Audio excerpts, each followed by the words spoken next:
I'm Amelia Mosley and you're watching BTN. Welcome back. Let's see what's coming up on today's show. We meet one of Australia's new ministers, get a tour of a US naval ship, and find out more about what's in an energy drink. All that soon, but first today we're going to find out more about Rex. It's Australia's third biggest airline, but it's in big financial trouble. And it's got some people worried about the future of air travel in regional Australia. Here's Wren.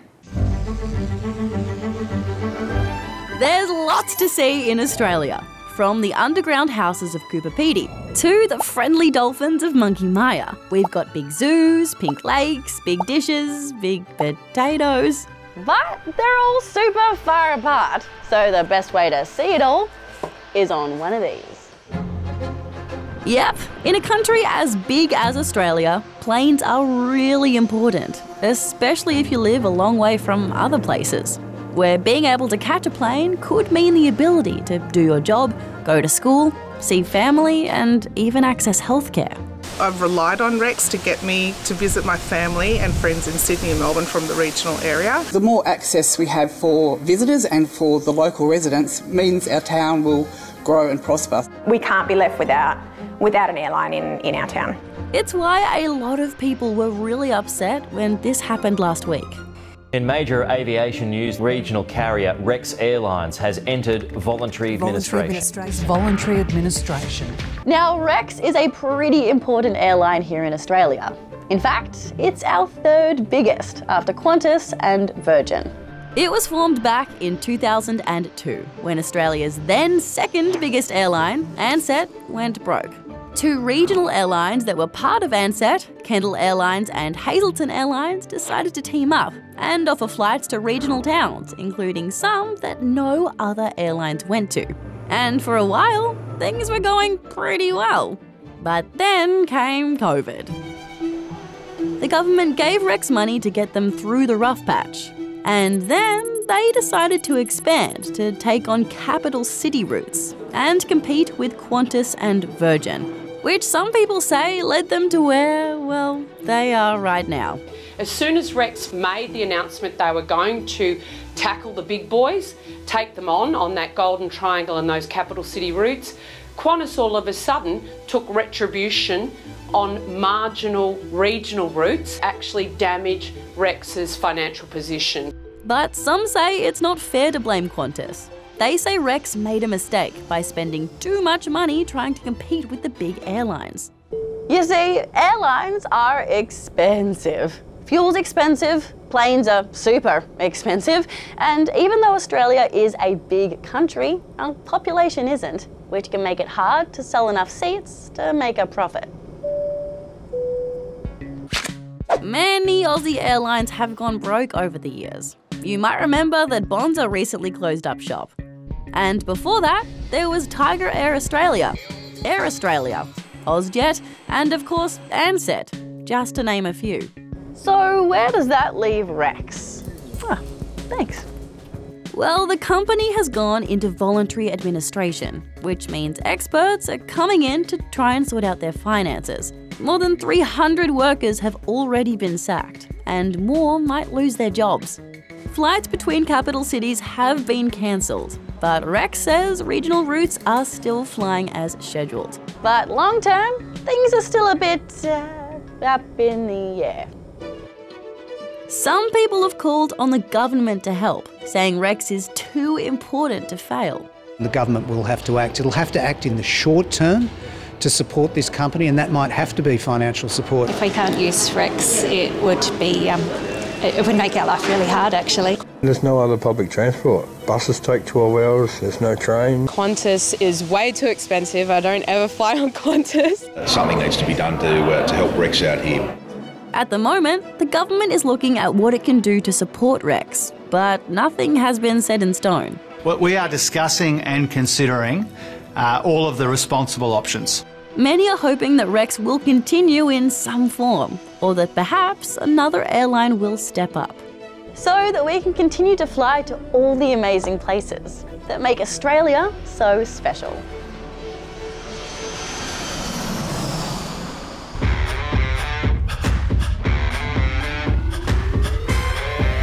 Last week, Australia's Foreign Minister Penny Wong paid a rare visit to the DMZ, or Demilitarised Zone, which sits between which two countries? North and South Korea, India and Pakistan, or Canada and the USA? It's North and South Korea. So actually where you're standing is North Korea. The DMZ was set up as a neutral zone between the two warring countries, with buildings in the middle near the village of Panmunjom where the two sides could meet. Visiting Panmunjom today is a potent reminder of how ever-present the threat is for people living in the Republic of Korea. Can you name the river that runs through Paris? It's the Seine, and it's been the setting for some Olympic events, but it's controversial. Swimming used to be banned in the Seine because of pollution, and while the river was cleaned up for the Games, some are worried it's now making athletes sick. Can you name the colourful phenomenon that lit up southern skies last week? Was it the Aurora Borealis, Aurora Australis, or the Northern Lights? It was the Aurora Australis, or the Southern Lights, which is caused when solar storms send charged particles from the sun towards the Earth, which collide with gases in the atmosphere near the North and South Poles. Recently, Australia's Prime Minister decided to reshuffle his cabinet, which has nothing to do with moving furniture and everything to do with choosing new ministers.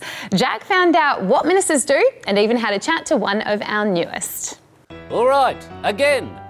Shuffle, shuffle, shuffle, shuffle, shuffle. Again. Shuffle, shuffle, shuffle, shuffle, shuffle, shuffle. All right, now remember, I haven't cast this cabinet yet, so there's still a chance to get a spot. I want to see the whole combination facing away from the mirror, a 5, 6, 7, 8. Recently, the Prime Minister and his ministers performed a cabinet shuffle. Very grounded agriculture, I'm thinking. But it didn't go down quite like this. All right, present your headshots. That doesn't look anything like you. Okay, so before we get to the shuffling, what actually is a cabinet? A cabinet is the name we give to the group of parliament members who make big decisions about running the country. The members of this group are called ministers. At the top you have your lead, aka the Prime Minister. Then there's the supporting cast, the inner cabinet. It's made up of ministers selected by the Prime Minister to run different areas of government, or portfolios. Things like defence, transport, health, education, the list goes on. All right, so you can shuffle, well, some of you, but that is not enough. I want to know why you're here. Well, I guess it all started when I ran for Parliament. I was hoping to, you know, help run the country. Ministers work with their departments to find out what's going on in the country, what the problems are, and what their solutions might be. And while they might not start off as experts, they have to learn a lot. I've always been curious about international politics. Oh, they have a background in foreign affairs. Could be good for... Foreign Affairs Minister. I was going to say transport, but that makes more sense. Under the inner cabinet is the outer cabinet. They're like your ensemble or chorus line, if you will. While their portfolios are still important, they don't usually attend cabinet meetings, which is where those big policy decisions are made. Oh, and then you have the understudies, or assistant ministers, who help ministers and step in if they can't perform their role. And now to the shuffle. Oh, no, not that shuffle. Shuffling a cabinet just means changing some of those ministerial roles, giving some people different jobs and some people new ones. And that's exactly what the Prime Minister did last week. He decided to make some changes after Indigenous Australians Minister Linda Burney and Skills and Training Minister Brendan O'Connor announced they were leaving the ministry and retiring at the next election. The Prime Minister took the opportunity to rearrange things a bit. Some ministers got extra portfolios, some got different portfolios, and we even got one brand new minister. Malandiri McCarthy is our new Minister for Indigenous Australians, a role she has not performed before. So a big chookers to Minister McCarthy. Thank you so much BTN. Hello to all the listeners and viewers right across the country. So exciting. I'm absolutely thrilled, deeply honoured, very grateful. I know there's a lot of hard work in front of me, but I've got a terrific team around me. I'm looking forward to working closer with the Prime Minister and certainly all the colleagues in the Cabinet. Yep, that's Malandiri joining us from the Gama Festival where she debuted her role. Well, this really means I'm in the driver's seat in terms of the issues around First Nations people across Australia. And, you know, that's a very huge responsibility. Malandiri and the other ministers have big jobs ahead of them. And with an election just around the corner, they better put on their dancing shoes. Or their sensible, smart business shoes, whatever they wear.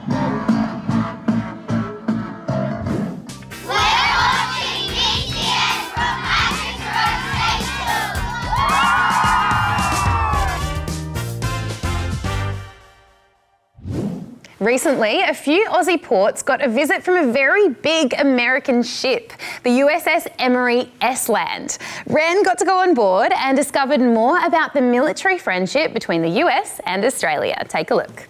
Oh, don't freak out, but I think I've spotted a Navy ship on Adelaide shores.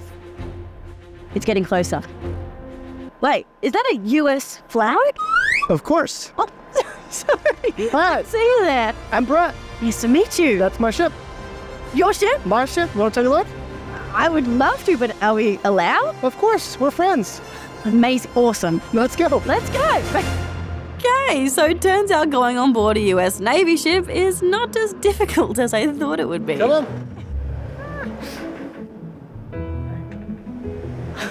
Oh my gosh, where are we? Welcome to the USS Emory S. What kind of ship is this? So this is actually a submarine tender. So we will fix submarines and surface ships. We will resupply them, and then we will rearm them. So how many people are on board this ship? About 500. 500? 500. On one ship? On one ship. It's pretty unusual for a ship like this to dock in Australia, right? It is. Yeah. So why is the USS Emory S land here? Because we're working with the Australian Navy. So there's some Aussies on board? There are some Aussies on board. My friend Steve. Hey, g'day. Welcome on board. We have 35 people currently serving on board with our American friends. You see, the Emory's mission down under is part of an agreement you may have heard of before, AUKUS, which stands for Australia, the United Kingdom and the United States. Today we join our nations in a next generation partnership, built on a strong foundation of proven trust. Yep, that's our former PM, who sealed the deal back in September 2021. Basically, AUKUS is about our three countries agreeing to share military information and technology, including some nuclear-powered submarines, which Australia will be getting to replace our ageing fleet of diesel-powered subs. It was controversial, partly because we've never had nuclear-powered subs before, and building them takes a lot of time and money. And because we already had a deal with France to make submarines, which we ditched. You think he lied to you? I don't think. I know. Yeah, the French weren't too happy. But at the time, our government decided it was worth it to strengthen our friendship with these guys. You see, the US and Australia have an important relationship that goes back a long time. Australia and the US fought side by side in the Pacific during World War II.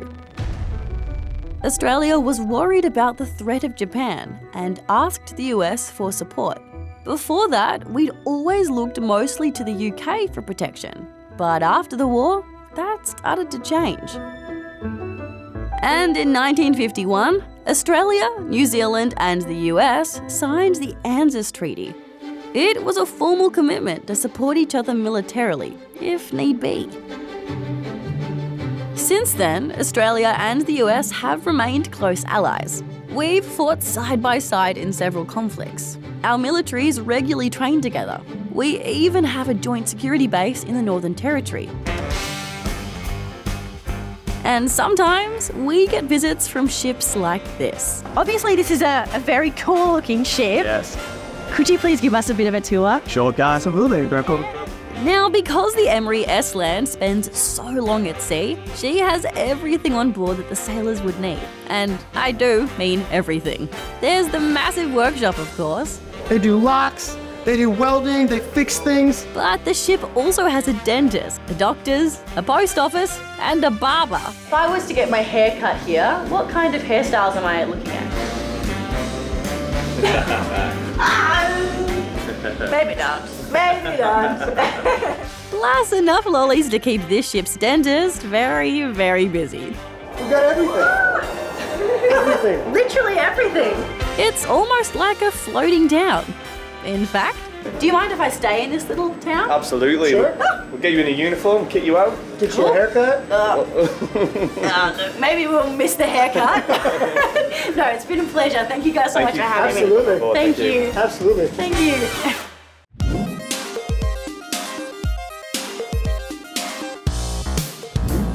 Do you know which Australian Prime Minister signed the ANZUS Treaty? Hint, it's this guy here.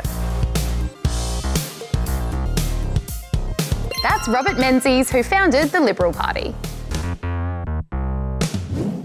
We are the Festival of Music hosts, and we watch BTN!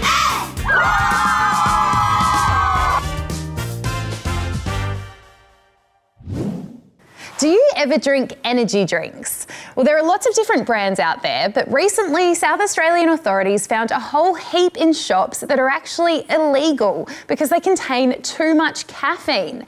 Here's Michelle to explain why that's a problem, especially for kids.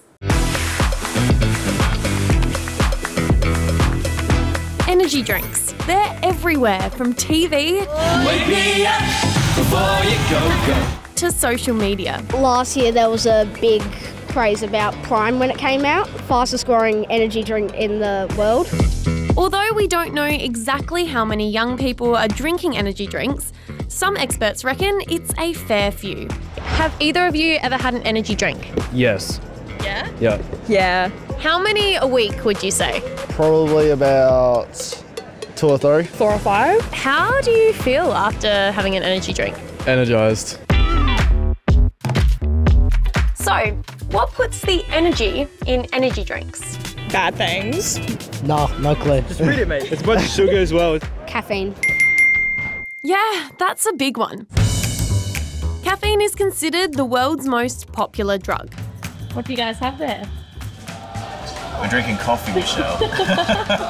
It doesn't actually give you energy, but it does keep you awake by blocking a chemical process in your brain that causes drowsiness. While caffeine is fine to have in small amounts, if you drink it too often, it can be addictive. Too much caffeine also has some big side effects. It increases your heart rate, and in rare cases, it can be lethal. It can also cause things like anxiety, insomnia, and nervousness. Increases your heart rate. Sometimes I get a stomachache. Kind of gives me a headache. It's why there are some recommended limits on how much caffeine you should have. For adults, it's less than 400 milligrams per day. That's about 4 cups of coffee or 10 cans of cola. Kids under 18 should be having less than 120 milligrams of caffeine per day, which is 1.3 cups of coffee or about 2 cans of cola. So, how much caffeine does an energy drink have? Well, it can depend on the type and size of the drink. For example, a Red Bull has 80 milligrams, just a little bit more than a coffee. A Monster has 160 milligrams, and Prime Energy has 110 milligrams. In Australia, you're not allowed to sell energy drinks that have more than 320 milligrams of caffeine per litre.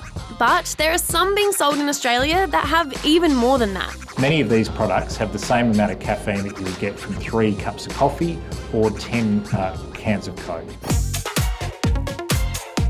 Recently in South Australia, authorities went into stores to try and find and get rid of illegal energy drinks. So far, more than 700 drinks have been taken off the shelves in South Australia. And some are calling for a crackdown in other parts of Australia. We'll continue to work with our national, interstate and national partners to stop these products coming in the first place.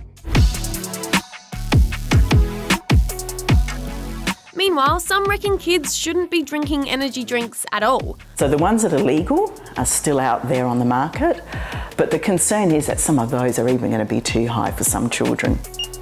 In fact, in Bridgetown in WA, kids have been banned from buying energy drinks altogether. When I'd see young people coming in with an energy drink in their hand saying, I can't sleep and I'm feeling really anxious, that just doesn't happen anymore. So what do you think? I use them to keep me awake for basketball games.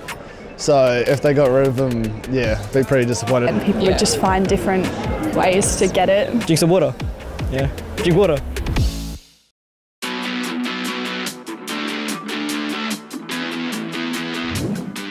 It's fair to say the Aussies have been doing pretty well over in Paris, spending the first half of the Games hovering near the top of the medal tally.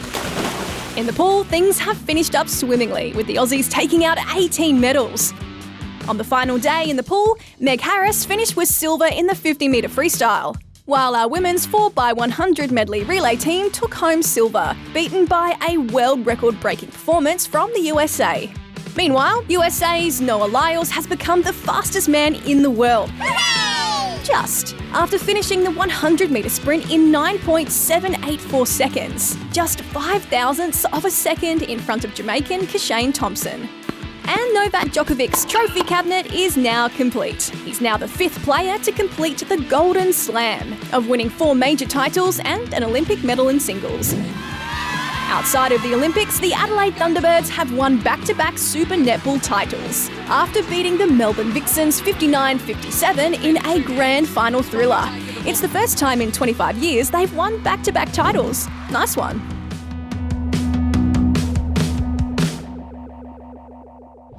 Finally today, we're going to meet another winner of the ABC's Haywire competition, which asks young people living in the country to write about something important to them.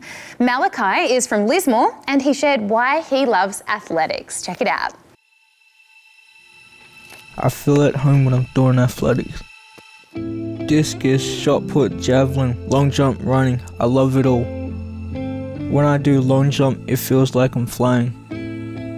Sometimes it's scary but also exciting. I can't decide if long jump or javelin is my favourite. I like long jump because I'm pretty sure I can make the Olympics with it. But javelin is in my blood. My ancestors have been throwing spears for thousands of years. It comes naturally to me. My coach Don helps me with my technique. That was really good, Malachi. It went straight.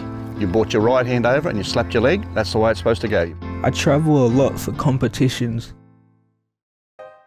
I brought home a lot of medals. They're hanging up in my room. There's not enough space on the walls for all of them. I used to be disappointed if I didn't get gold. Now, I'm all about breaking records, knowing my name's making history. Usain Bolt is my idol. I also look up to Alberto Campbell. He's the same classification as me, T20. He's also adopted like me. I've come a long way with my athletics, but I still want to go much further. So just keep it steady and we'll move on to the leg stuff. My exercise coach Sam is helping me get to the 2032 Paralympics. Big lift, go, go, go, go, go. Nice. We're finding muscles that my body doesn't use and figuring out ways to get them working. Alright, we're going to hold it for 30 seconds. Keep going, almost there. Nice. I don't get nervous when I compete. It's just natural now because I've done it for years. I don't have to think, it's just instinct. When I'm doing athletics, my mind goes quiet.